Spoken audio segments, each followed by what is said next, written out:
पाण चिड़ी होवे सदारी अयाज़ वटि या तनवीर वटि असांखे नौजवाननि सां ख़िताब मिले थो।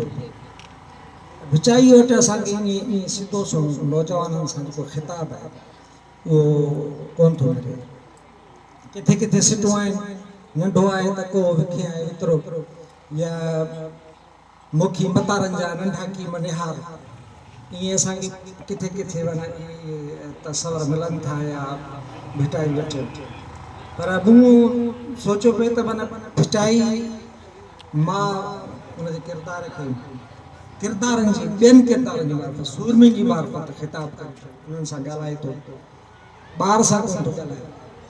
पोइ नौजवान हाणे भिटाई वटि जेके बि किरदार आहिनि, खावड़ी, कापड़ी, नांगा, जोगी, सामी, जेको बि तव्हां नालो ॾियोसि, ऐं उन्हनि जी का उमिरि जी असीं हदबदी करे सघूं था। सो हिकिड़ो त भिटाई पर्सोनिफिकेशन जे अमल खे तरजीह ॾिए थो। इंसानी ज़िंदगीअ में फेबल्स हिकिड़ो अहम किरदारु अदा कनि थियूं। स्टोरी टेल, फेरी टेल, ॿार आहे उनखे कीअं सम्झाइजे त ख़ौफ़ छा आहे, लालच छा आहे, बहादुरी छा आहे, सखावत छा आहे, न्याज़ ऐं निवड़त छा आहे, जिदोजहद छा आहे, सूरमो कीअं थींदो आहे। त भिटाई इन सॼे इंसानी तरबियत जे अमल खे, कंहिं ॿार खे चइबो त राति जी माउ जीअं असांखे मारूं पेॼारींदियूं नंढा हूंदा हुआसीं त राति जी माउ खे चई निंड कर, हाणे राति जी माउ जी का शकिल कोन्हे का, पर ॿार खे जेसीं ताईं वाज़े तस्वर नथो ॾिजे तेसीं ताईं ॿार उन्हनि शयुनि खे अलाह अणॾिठे अलाह तौरु क़बूल करे पोइ पियो सॼी उमिरि विढ़ंदो त आहे छा इहो शइ।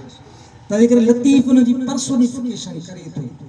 हिकिड़ो त उन जूं 7 सूरमियूं, 7 सूरमियुनि मंझां सोणी शादीशुदा आहे, लीला शादीशुदा आहे, सूरत शादीशुदा आहे, पढ़ियल आहे, लफ़्ज़ पढ़ियल वधीक बहितर आहे, ऐं लीला पढ़ियल आहे।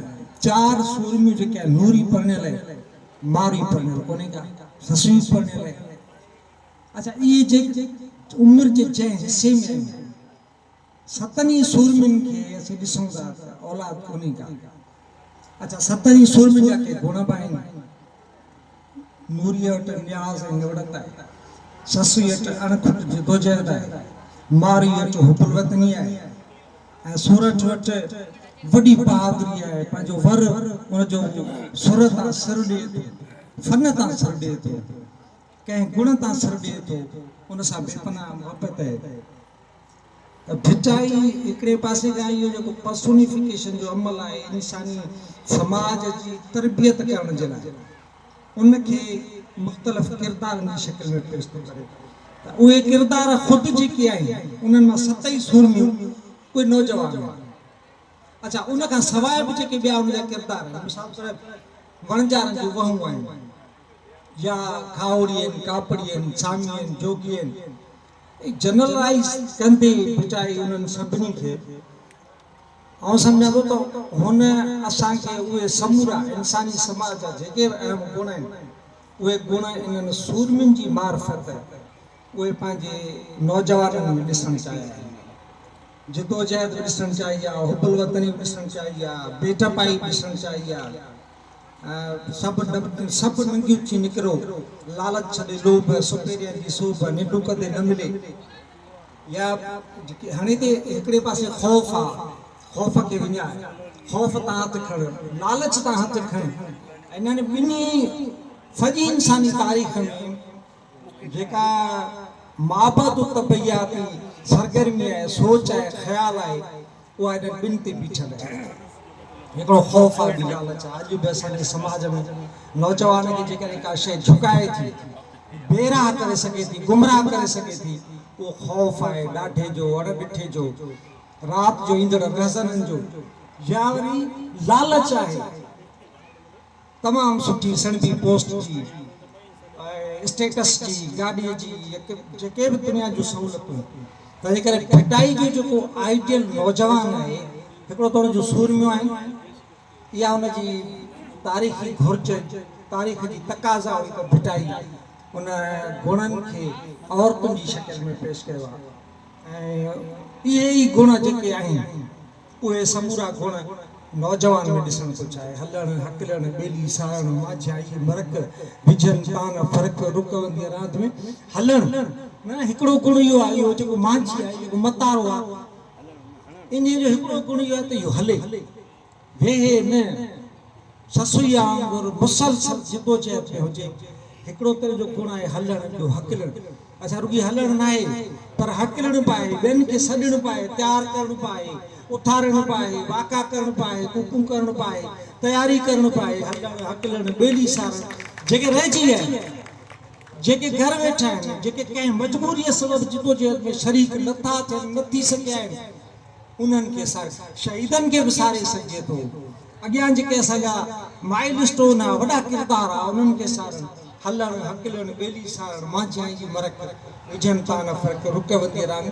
इहा जेका रांदि आहे न, इहा रुकवंदी रांदि आइडियल इंसान भिटाई उनजी इहा रुकवंदी रांदि सिर्फ़ु जंग जो मैदान न आहे पर जिदोजहद जा समूरा तरीक़ा इंसानी ज़िंदगी जीअं त अणखुटा उन का फना कोन्हे का, मूंखे मौत आहे, इंसान ज़िंदगीअ खे मौत कोन्हे, इंसान काइनात इंफिनिट आहे, इंसानी ज़िंदगी इंफिनिट आहे, उनखे का उनजी का पछाड़ी कोन्हे का। तंहिंजे करे भिटाईअ जो जेको आइडियल इंसान आहे उहो कामियो जे भाॻीअ खां, उहो सावरकर जे रिवोल्यूशनरीअ खां, उहो मार्क्स जे पोरियत इनकलाब जे प्रोलतारीअ खां, इन्हनि खां मुनफ़रिद आहे त इहे सभु इंसानी मंज़िलूं जेके आहिनि उहे हिकिड़े ॾाके ताईं ईंदियूं, वरी उन खां पोइ क्रॉस कबो।